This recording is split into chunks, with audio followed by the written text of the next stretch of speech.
Welcome, Web of Wires. 2020 has been a slow year with the whole pandemic going on and staying at home.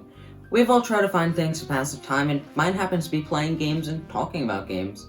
My first official year game collecting is on the 22nd of December, so I thought it'd be fun to just talk about the best games I played in 2020. It won't be exclusive to 2020 games, just stuff I played this year, so you know everything on this list is high quality. Except for Celeste. It's being excluded for being my favorite game, which wouldn't be too fair to everything else.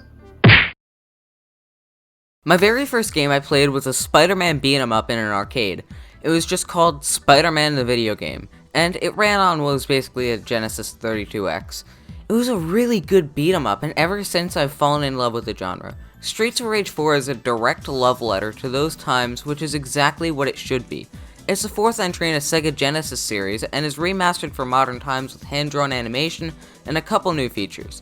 Honestly, a great game to play with friends or family. Puzzle games are a lot of fun. The first game I personally owned was called Honeycomb Beat. It was simple, but fun for a Five Below game. I'm trying to find a sealed copy, but they're cheap if I get one.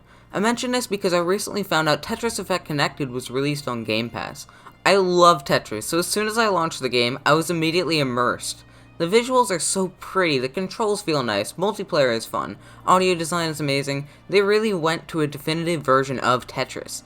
I would say it's my favorite Tetris game right next to Tetris Friends, which just got shut down. I made a review of this game. It was a lot of fun and the developers were extremely kind. I am of course talking about Glyph. It's an overall great platformer with even more stuff added since I made the review. Glyph is being remade for Switch, but they took the remake so far that I would just call it Glyph 2 at that point. Overall, an amazing 3D platformer with tight controls and excellent level design. I have been waiting for Boneworks to release for over 2 years. When it finally released, I was not disappointed. Boneworks is this physics-based VR shooter with endless possibilities. It's constantly getting big updates from Stress Level 0, and not a single one has disappointed me yet. It finally felt like a step forward for VR, and was the first game to get me so immersed, I lost all sense of reality. When you're done with the story, there's so much more game to discover. Whether it's secrets, or modding, or waves, it's an endless amount of fun for any type of gamer. Just a fun little note too, one of my favorite video editors works at Stress Level 0 and they actually watched one of my videos, so that was kinda neat. Are you trapped inside with nothing to do and some friends far away? Well, Among Us is an amazing game to cheer everyone up. Again, I did a review of this game, but it's still fun with others. Best played in a voice chat or face to face, but anything works. It's an overall great game to play with friends, and I'm excited to see that the developers still care about this game even after 2 years of losing money. Super Mario 3 is my favorite 2D Mario game without a doubt. The aesthetic of the game is appealing to look at, controls feel easy to control, level design is fresh and new each stage. It's an important game to replay or play for the first time. It's relatively easy to get your hands on, so if you have any device that can play it, I can't recommend it enough. Oh boy, another Mario. No matter how much controversy there is on this game, 3D All-Stars is a great compilation for any Switch owner. Not only am I able to play Galaxy again in HD wherever I go, but I'm able to play Sunshine 64 for the first time ever. I also like that I can listen to the soundtracks even though it feels like a last minute addition. There's so many pieces I would have never paid attention to if it wasn't for that tiny addition. There are some complaints I have with it, but it's more of how Nintendo sold it in this state, and less of the game. Still though, I don't mind it too much for being able to play them for the first time. Before I say the last 3, I want to give out honorable mentions to some more games.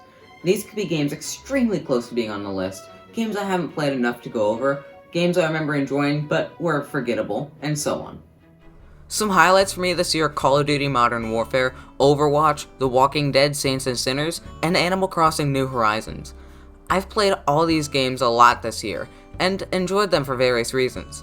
Call of Duty and Overwatch I played with my friend, The Walking Dead became my new favorite wave-based VR shooter, and Animal Crossing was a great way to ease my mind when the whole pandemic started.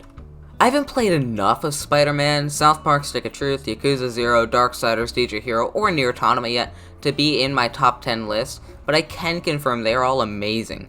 Every single one but Yakuza 0 I've gotten the past 4 weeks, so I haven't had enough time to play them all, but oh my god, they're so much fun. South Park is a hilarious take on a TV show, Darksiders is a 3D brawler I always asked for, DJ Hero is a rock band game I actually enjoyed that didn't involve setting up drums for half an hour, Nier Automata is a great 3D brawler I always asked for, Yakuza 0 is a better version of single-player Grand Theft Auto in my opinion, and I've never been able to feel like Spider-Man until I put that game in. The last two games I want to mention are Grand Theft Auto 5 and Yoku's Island Express. GTA 5 is a fun, do whatever you want game. There are endless possibilities and endless amounts of fun to be had. It's a great crime game, but I do have a few complaints with it, specifically towards the online play. Other than that, it was a great 10 hours of my life.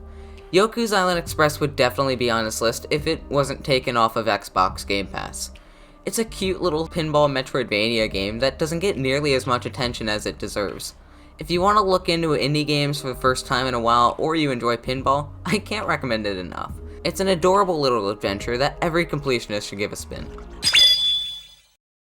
Finally, time for my top 3 games. It was hard for me to decide, so I set a poll on my Discord and let you guys pick for me. Third on the list is Dead Cells. Lots of little jokes hidden around, extremely fun gameplay, amazing soundtrack, great and smooth controls, good visuals, just an overall great game I have to recommend to everybody.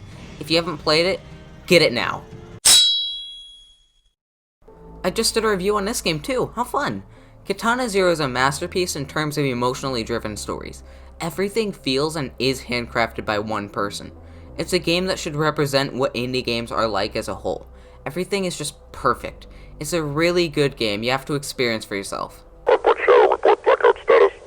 And finally, my favorite game of 2020 is Half-Life Alyx. Before y'all start yelling at me for saying it's the hype of a new Half-Life game or that it shouldn't be VR only, first of all, this is my first Half-Life game. I've never played another Half-Life game in my life. Second, yes, it should be VR only. I don't want to dive too deep into why for this video, but Half-Life has always been a game about inventing new ways to tell stories, not a cash grab. The entire game is solid in its own. It has a few hiccups every VR game has at the moment, but the fact that nearly everything VR has been doing was just refined and introduced in a new fashion is amazing. I hate to be that guy too, but the graphics were unbelievable for VR. Power doesn't matter much anymore for games, but it still matters in virtual reality. The right graphics in the right game can make all the difference in the world. To anybody who wants a couple more games to play, has a child to buy games for, or even has these games but haven't popped them in yet, I highly recommend you give them a spin. You won't be disappointed.